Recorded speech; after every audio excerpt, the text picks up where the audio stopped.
Қайырлы күн баршаңызға. Бүгін сіздермен бірге өзбектің тағамы хамир хасиб жасайтын боламыз. Тамағымыз өте дәмді, керемет болып шықты. Бір жасағаннан мінсіз болып шықты. Сіздерге де жасауға кеңес беремін. Менімен бірге болыңыздар. Міндетті түрде жасап көріңіздер. Ең алдымен ыдысымызға бір жұмыртқамызды жарып салып, үстіне тұзымызды салып, суымызды құйып, судың температурасы маңызды емес, бір келкі масса болғанша араластырамыз жақсылап. Үстінен алдын ала мен електен өткізіп қойған ұнымды салып, азаздан қолымыздың икемімен қамыр илейтін боламыз. Менің YouTube арнама тіркелмеген болсаңыз, тіркеліп, қоңыраушаны басып кетіңіздер. Алдағы уақытта көптеген жаңа рецепттермен бөлісетін боламын. Қамырымыз дайын болды. Өте әдемі қамыр шықты. Дайын болған қамырымызды пакетке салып, 10-15 минутқа демалдырып қоямыз. Сол аралықта арасына салатын салмамызды дайындаймыз.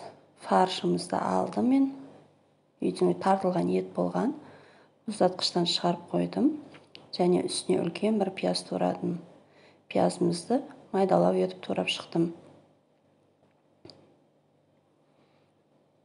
Дайын болған пиязымызды етіміздің үстіне салып, алдын ала өлшеп алынған күрішімді салып, жуып алынған.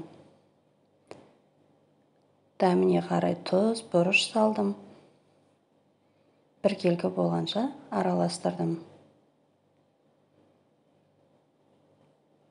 Етім қатты майлы болғандықтан мен ешқандай артық май қосқан жоқпын.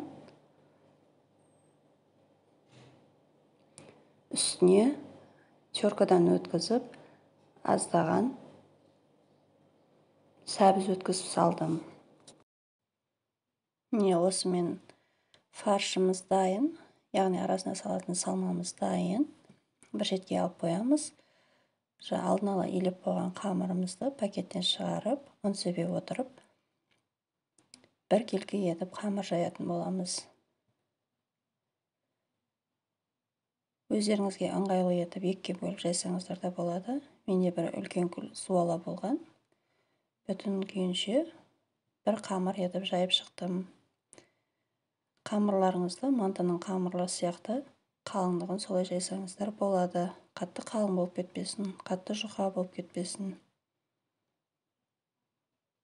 Дәл осылай арасына ұн себе отырып, қамырларыңызды жайып аласыздар.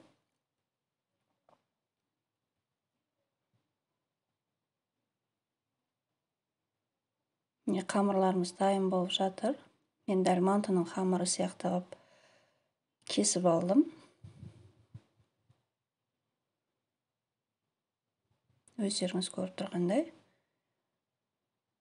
дәл мантыныкі сияқты ғып кесіп шықтым. Осы ұзынша қамырларымызды арасын ашып, бір-бірінің үстіне қабаттап, квадрат формада кесіп шығамыз.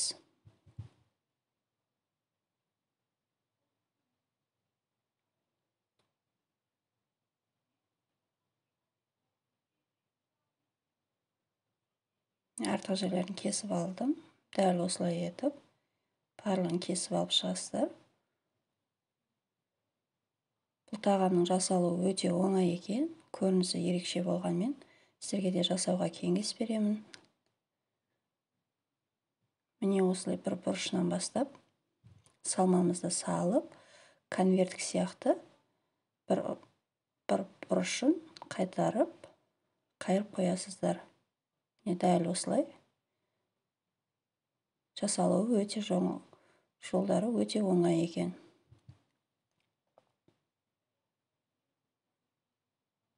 Барлығын өстіп түйіп аласыздар. Алдын ала мен суымды қайнатып қойдым. Мантаваркамның. Сіздер де қайнатып қойыңыздар. Дайын болған хамир хасибтеріңізді мантаваркамыздың табамызды майлап саламыз. Міне ол жер түспей қалыпты, қойып қойдым. 45-50 минут пісіріп аламыз. Және осы уақытта соусын дайындаймыз, подливасын. Майымызды құйып, үстіне пиязымызды саламыз. Сәбізімізді салып, теркадан өткізіп, кішкене салат қосып жібердім. Тамағымыз пісіп шықты, міне өздеріңіз көріп тұрғандай. Ас болсын сіздерге де. Ұнап жатса лайк басып, комментарий қалдырып кетіңіздер. Алда көптеген жаңа рецепттермен бөлісетін боламын. Менімен болғандарыңызға көп рахмет. Сау болыңыздар.